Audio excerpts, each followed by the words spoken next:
Terem. Terem. Hi folks, Scott from Terem here. Today I'm going to talk about setting product success criteria and why they matter.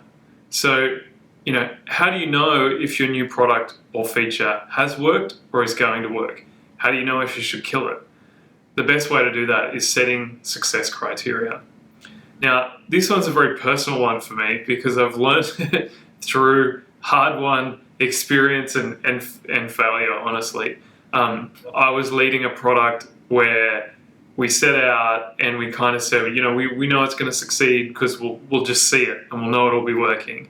And as all new products do, it took time. And because we didn't have metrics, we set at the outset, because we didn't have success criteria that were measurable, we kind of moved and swayed with whatever the latest person had said to us. We got distracted. We built features that didn't really get used in the end or didn't take us towards our goal. It was a struggle, and it was only through that we started to realize the value in every feature we built, every new product idea we had. We had to have success criteria that we could measure. Now, I want to talk about why success criteria are so important for a new product or a new feature. The first one, there's 6 reasons, and the first one is focusing people on what matters. And what your metrics do is allow people to block out the noise. In something new, there's always noise, there's uncertainty, is it going to work? But if you're able to focus the team around a single objective, then creative ideas start to come. So focusing people on what matters is important, and using the success criteria, the metrics, to dictate what matters or to determine what matters really sets you up. The next reason is by having measurable metrics to measure your new feature or new product around, you can avoid the emotion that comes with something new. And I think we've all been guilty of overly supporting our baby, our new feature, our new idea. We just love it so much that we miss the forest from the trees and can't see that it's not working. I think we also can beat ourselves up too much when really we're hitting success criteria and the product's going as planned or the feature's going as planned, and we're tracking towards that and we're doing really well. So I think metrics start to take some of the emotion out. There's still going to be emotion and there still should be emotion, but the metrics will help you be a bit more objective, a bit more thoughtful, and give you some perspective beyond the emotion. The next point is to ensure what you're doing is achievable, that it's going to be usable by customers, and that it kind of makes sense. And the achievable here is when you're setting out metrics, they're important because you're not going to get, unless you're Google and you can launch to millions and millions of users on day one, or even if you're Google, you may not get the millions and millions of users on day one. You got to set, for something new, you want to set realistic criteria. Maybe it's just, we just want to get one customer using this feature on a daily basis. And that's a success criteria. Maybe it's getting 5. Maybe it's something around acquisition that's realistic and achievable. And probably it's something around something that matters to the customer as well. But having metrics will ensure that you're thinking about this and working towards it. Another really good reason. The next reason is, we've already touched on a bit, is killing bad ideas before they get going or partway through. And I've often found now when we sit down with a team and we say, hey, what's going to happen with this product? What are the metrics you want to hit? What metrics are going to matter to the customer? What metrics are going to matter to you? Then suddenly this causes some thinking, and often ideas will get killed before they start. And that is a winning situation where you're not putting energy, effort, cost, emotion, all that kind of stuff behind something that's not going to work.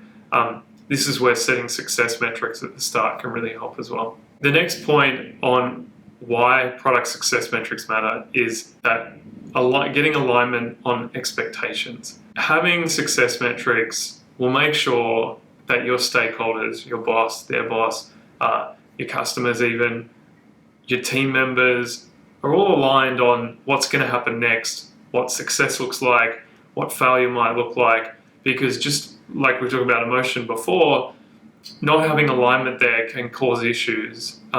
It can lead to distractions. It can lead to unnecessary pressure on the team. Why isn't the product working? Why aren't we getting revenue? well, actually, no, success at the moment might just be about getting the feature used versus turning it into an add-on product or something like that. So really important for aligning expectations.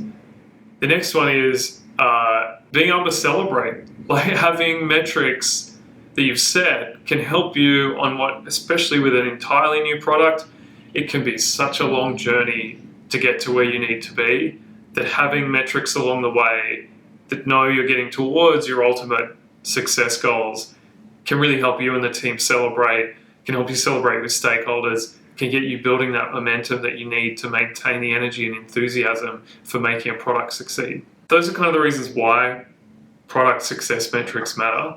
Now, the kind of last point I want to make here is, if you were an investment manager or even just making investments for yourself, you go into something, you're doing it in a diligent way, and you say, hey, we're going to make an investment in a public stock. We're going to put savings aside. We're going to buy an investment property. Making investments, you'll often sit down and say where you want those investments to be and where you expect them to play out. It's no different with a product. You're making an investment of time, money, organizational attention, and you want to know where that's going to end up. So just borrowing on that thing, it also having that thinking around where it's going to end up is going to help you think better about the decisions you make along the way. So I think borrowing from something similar in a different domain, investment management, is a really good thing to think about here. Now, what I want to talk about next is how to apply product success metrics. So there's a few kind of rules of thumb that I have and have seen work really well. The first one is choosing only one metric. But sometimes you may want to have a counter metric. But choosing one metric is about focusing everyone on the thing that matters. And it might be about acquisition. It might be about daily usage. Whatever it is that you've decided is the one metric that matters, pick that. But then there's a really good case for having what I think of as the balancing metric. So for instance, you don't want, in an early new product, you don't want lots of signups without decent retention off the back of it, or without the right kind of sign up occurring. So you might want to have a balancing metric around that. But beyond two metrics, you're going to start to confuse things with a new product. So keep it simple, focus on what the one success metric is, and it also empowers the team to make decisions around how to achieve that metric collectively. Much easier than having 7 metrics that all kind of are counter to each other and are all equally important. Pick one, make it more important than the others, and if necessarily, balance it with something. Now, the next point around applying and ways to apply product success metrics is choose a metric that's closely aligned with the customer and your business. And this is really around, get beyond just something like revenue or sign-ups or something like that. Try and find early on and work out, what does the metric look like? Is it like, and even to some extent, like time in app or time in site isn't a good metric. Try and find something around the value that you're creating for them. It might be, if you're doing some kind of automation, it might be like, really what you want to do is within the first week, save someone X hours in the first week, or over the first month, you want to be able to save that, or you want to be able to have 20 changes made by a person in the app, or 5 automations deployed. Like, I don't know, but think about something that's a real measure of value to your customer, but that also matters for your business, as in you can translate it most likely into revenue is really the ultimate one, possibly cost saving for you, but more likely revenue in some form, or like stickier customer in some form. And that, this feeds into my next point, which is make the metric about the feature or product you're working on. Avoid general metrics, avoid just acquisition, sign-ups, avoid revenue, avoid time in app, avoid daily active users, avoid all these kind of general metrics. They're really good, but they're often lagging indicators, and they're not going to help you know whether you're giving value to your customer. really, really think about something that's going to matter to them. And in a lot of ways, this should come from behavior or the job to be done. So this feeds into the next point, which is make the measure that you're using a measure around behavioral change or around behavior that you're helping to have happen.